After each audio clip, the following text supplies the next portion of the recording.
El liderazgo es que el directivo o el líder de un grupo organizacional comparte una visión, una misión con el colectivo, a la vez que este colectivo retoma las metas organizacionales, también se cohesiona en esta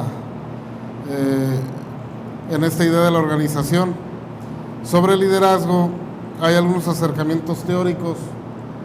El liderazgo transaccional y el transformacional, por ejemplo, que nos habla Cousses y Posner, donde el líder, para que el grupo que está dirigiendo realice o alcance las metas, debe de brindar ciertos estímulos o ciertos apoyos. Entonces el grupo social, el colectivo, se mueve en base a los apoyos que les da el líder. Ese es el liderazgo transaccional.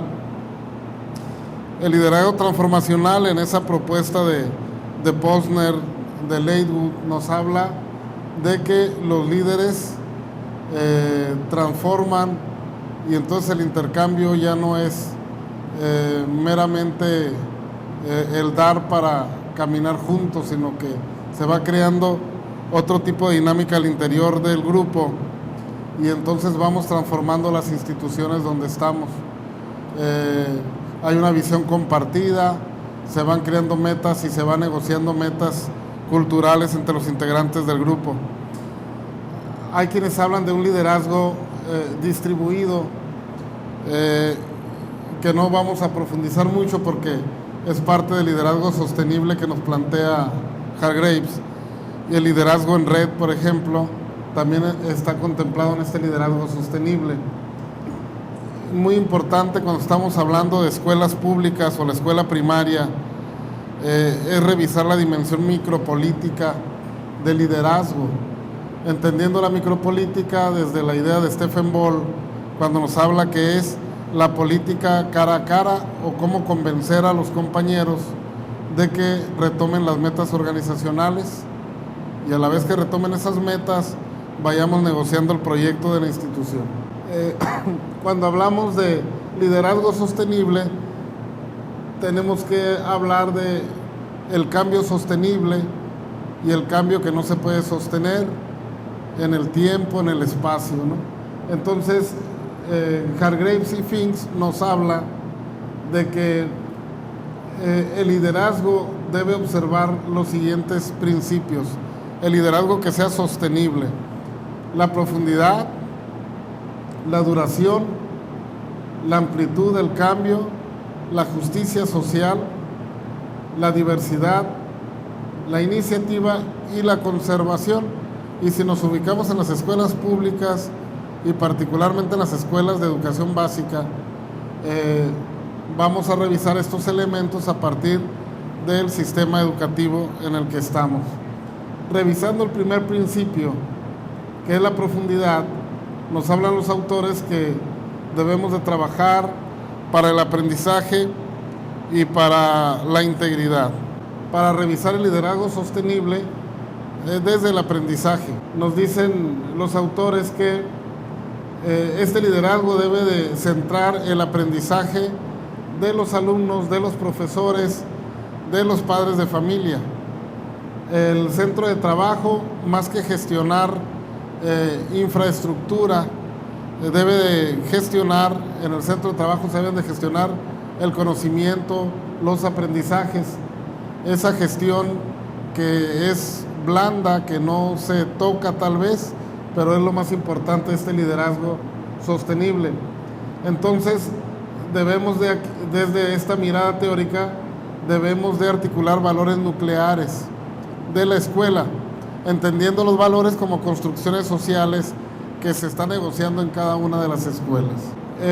Muy bien, y en este principio de la profundidad, los líderes que están en las escuelas deberían de entender lo siguiente: que el aprendizaje, el verdadero aprendizaje, siempre va a ser lento. Siempre el aprendizaje, cuando es profundo, es lento. Que las artes, la educación artística, las humanidades y la salud son importantes en este tipo de aprendizajes profundos. El otro asunto también que está muy descuidado en las escuelas públicas es el asunto de la diversidad que hay en el aula. La tentación de la evaluación a gran escala, de las grandes evaluaciones, es normalizar o es estandarizar. Debemos de ser sensibles a la diversidad que está en el aula y rehuir esa tentación normalizadora. En esta parte de la profundidad de los aprendizajes es importante, desde esas ideas de la escuela nueva, retomar el juego, el diálogo, las producciones de los alumnos y de los profesores como centro de este trabajo.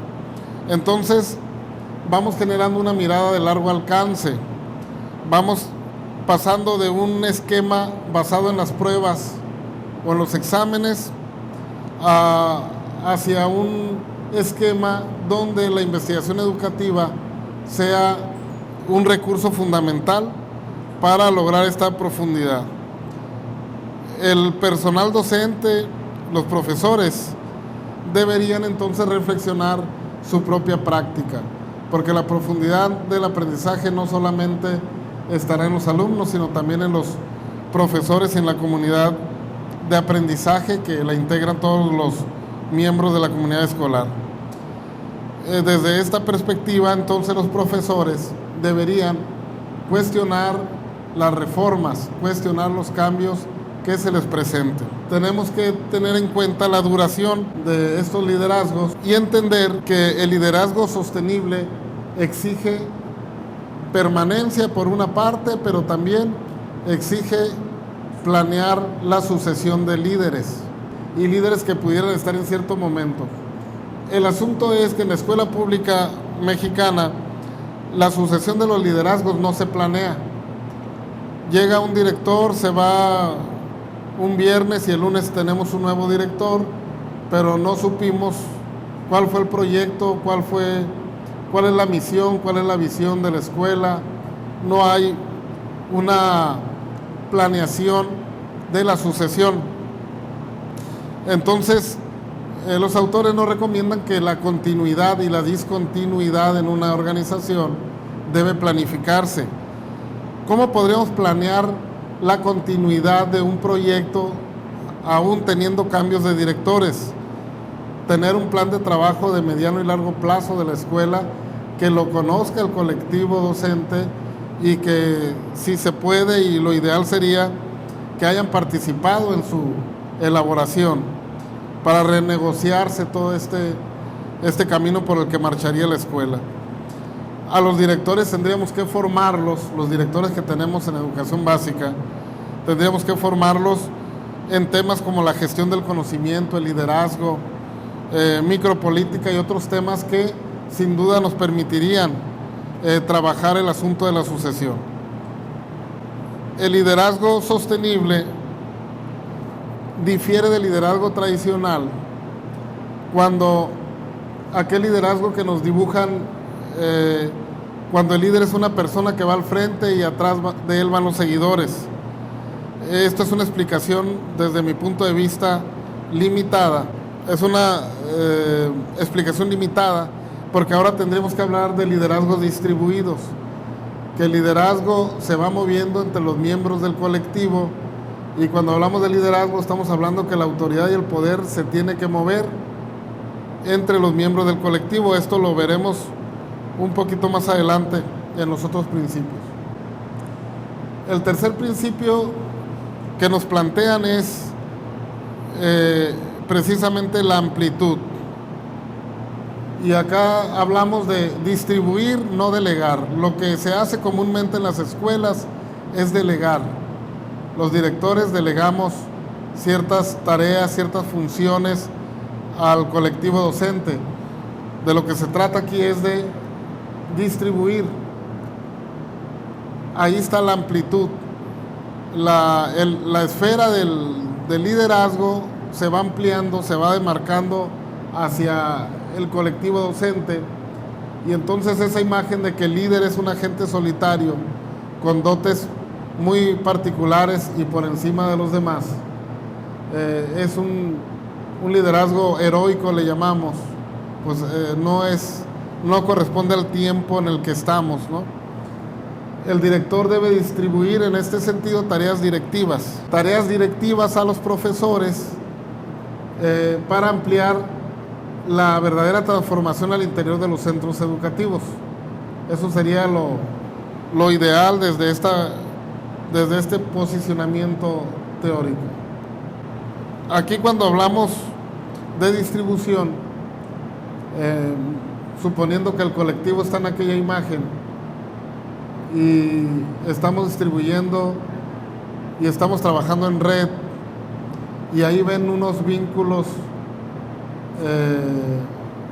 de color verde que conectan, y estamos hablando de vínculos humanos, y estamos considerando la red como una relación de vínculos humanos, de intenciones colectivas.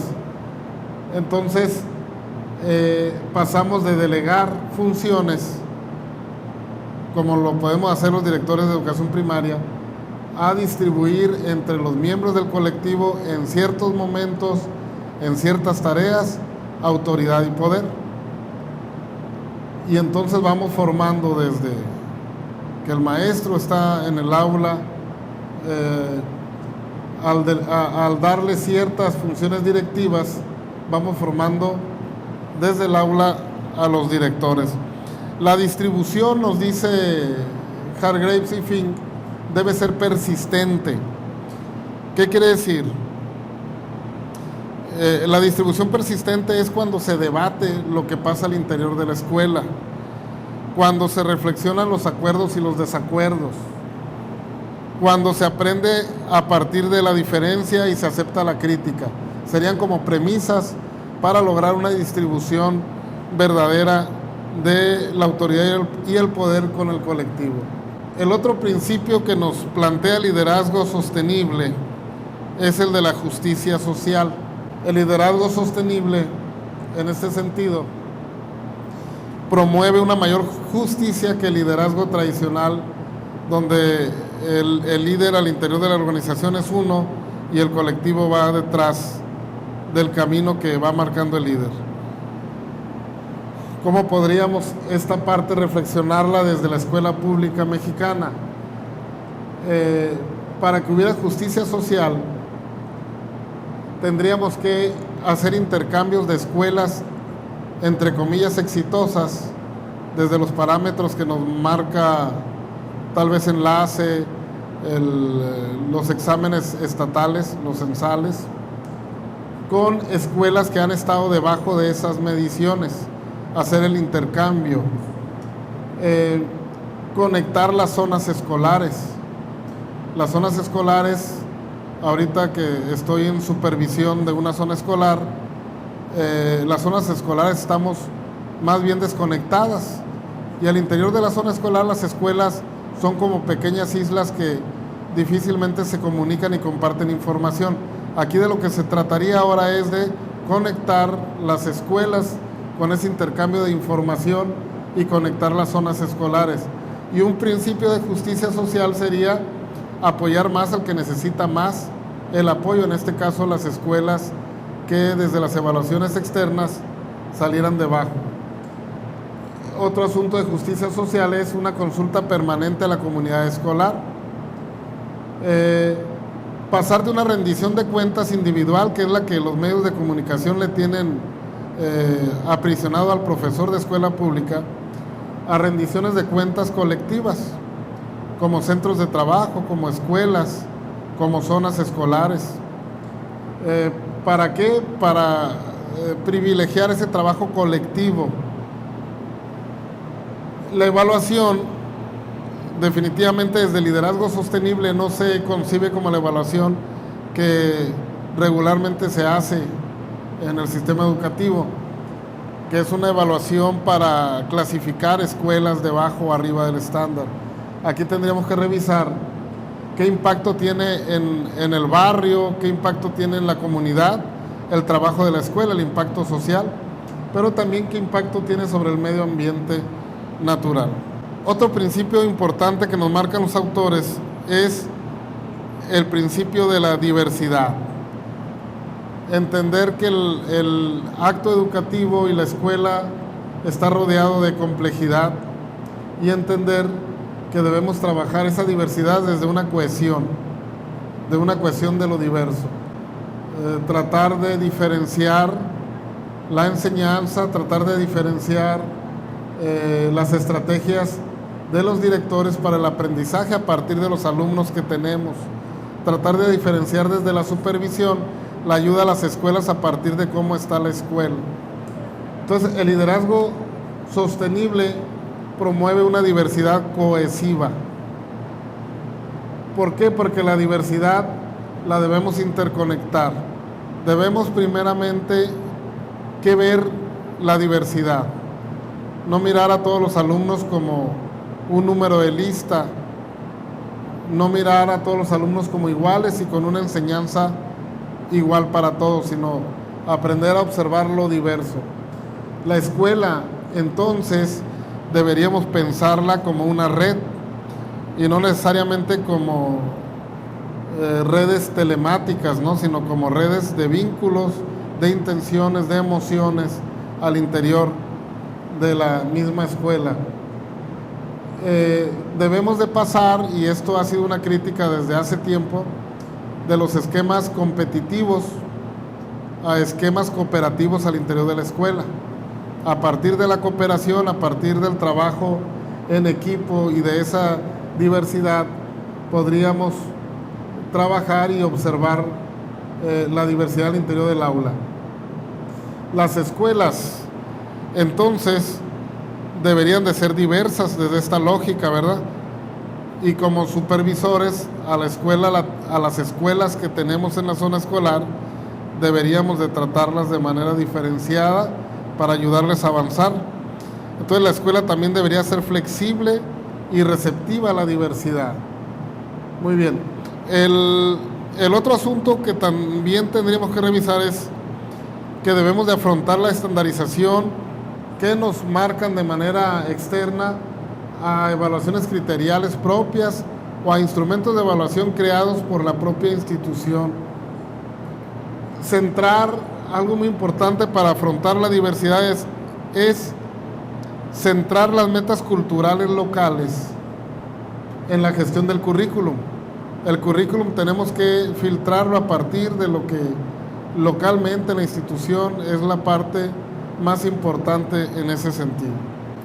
Otro principio para tener un liderazgo sostenible en la escuela primaria sería la iniciativa.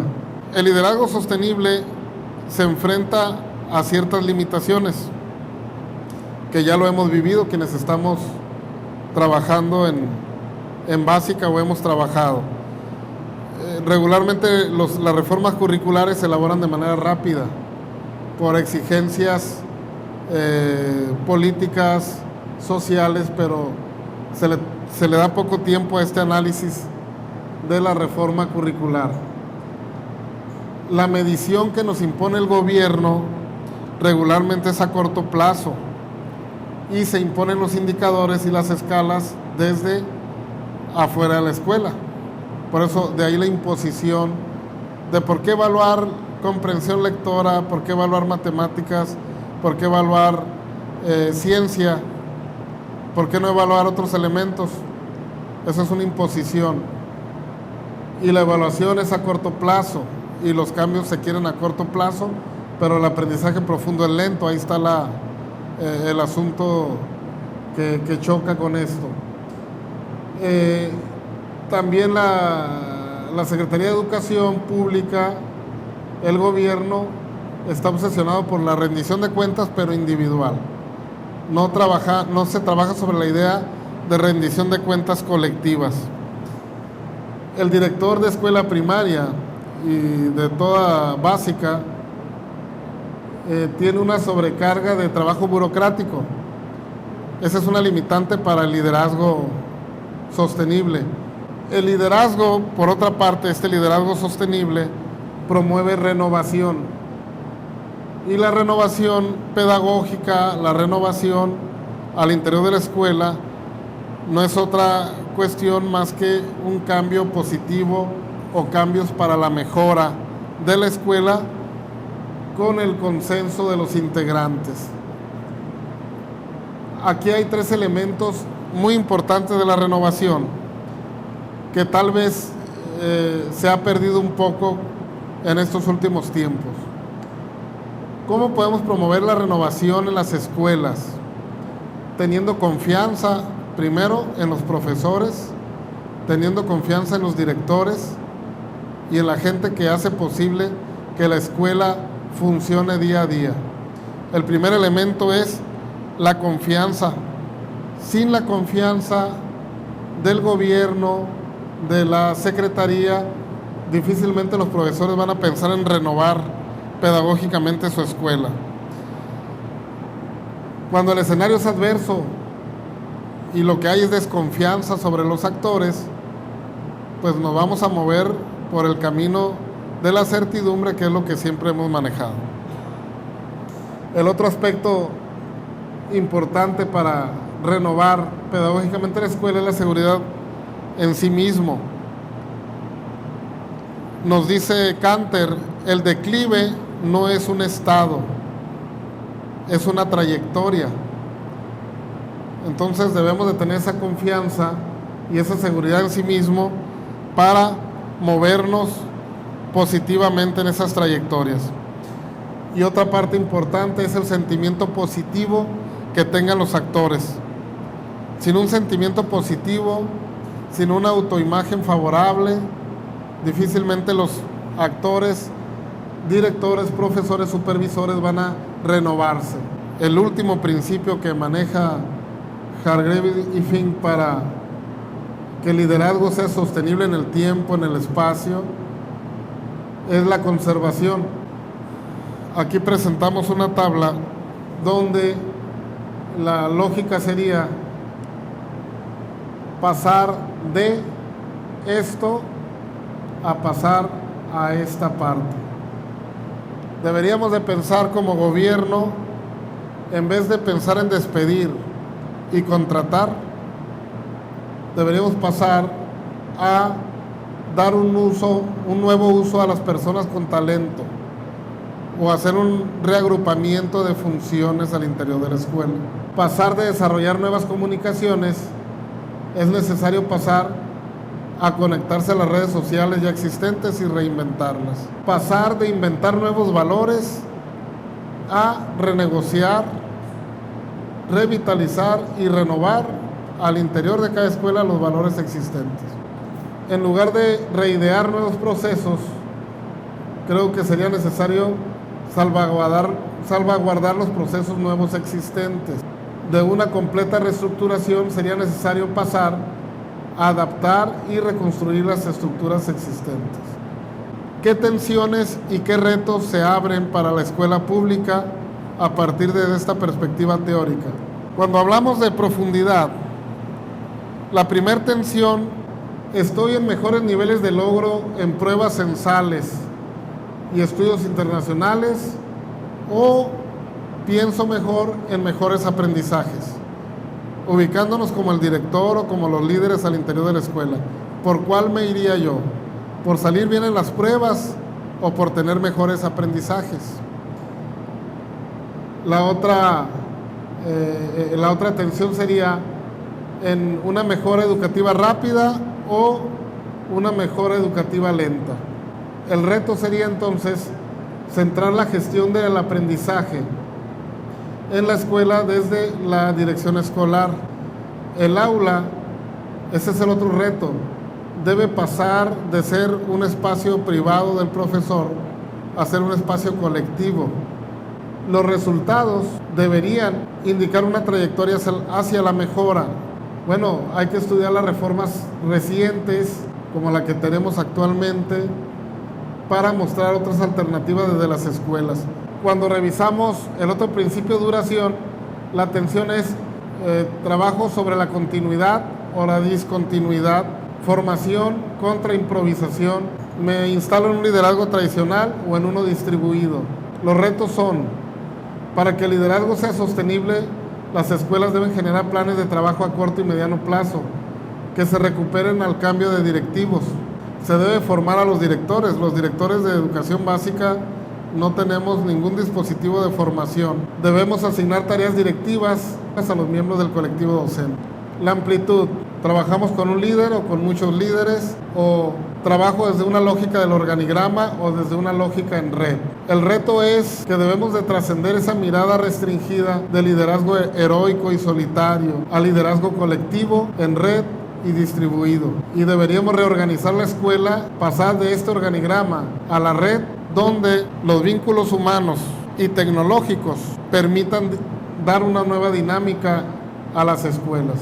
Revisando el principio de justicia social, las tensiones que se abren en la escuela pública son incluir o excluir, competir contra cooperar, medir contra evaluar. El reto sería lograr intercambios entre las escuelas debajo del promedio y encima de este para aprender entre todos. Establecer acuerdos de cooperación entre distintas escuelas de la zona escolar. Determinar factores asociados a los niveles de logro de las escuelas. Evaluar con el objetivo de corregir. El otro asunto es la diversidad. O trabajamos desde una mirada monocultural o trabajamos desde una mirada multicultural. Los exámenes estandarizados contra la evaluación criterial, las metas nacionales estatales del currículum contra las metas locales de cada escuela. El reto es, debemos de aprender a centrar la diversidad en el aula como un elemento para el aprendizaje permanente, favorecer el intercambio de multiculturas que asisten en el aula, generar rúbricas para evaluar desde una perspectiva criterial, retomar instrumentos y técnicas cualitativas, centrar las metas culturales locales, para equilibrar las metas estatales y nacionales. Sobre el otro principio de la iniciativa, confianza contra desconfianza, baja autoestima profesional frente a una alta autoestima profesional. Debemos de cuidar a nuestros profesores, debemos de valorar el esfuerzo y el trabajo que hacen los buenos profesores en las aulas, debemos de valorar y reconocer el trabajo que hacen los buenos directores en las escuelas. Si no cuidamos a nuestros profesores, si no cuidamos a nuestros directores, supervisores, difícilmente cuidarán ellos a su vez de sus alumnos. Y aquí tiene que ver con la confianza. Debemos también trabajar como parte de la iniciativa en este elemento del liderazgo sostenible en generar corrientes de opinión favorable, rescatar las experiencias positivas de las escuelas, de las prácticas exitosas de directores, de supervisores, de profesores. En el último principio del liderazgo sostenible, las tensiones actuales son: despedimos a los profesores o reubico a los profesores. Balcanizamos las escuelas, o sea, las dividimos o articulamos las escuelas. Reformamos o renovamos. Los retos son: se debería garantizar la permanencia del profesorado, buscando en todo caso reubicar dentro de las instituciones o dentro del sistema. Articular los colectivos docentes, las escuelas y las zonas escolares mediante una permanente negociación de cara a las culturas escolares, entender la diversidad, para que existan cambios estructurales desde adentro. El liderazgo sostenible plantea algunos pasos para llevarlo a la práctica a las escuelas. Primeramente, un activismo, una vigilancia del proceso, paciencia, transparencia, revisar diseños. Si nos fijamos, es una lógica de investigación-acción. Muy bien, esto sería la charla de esta tarde. Muchas gracias.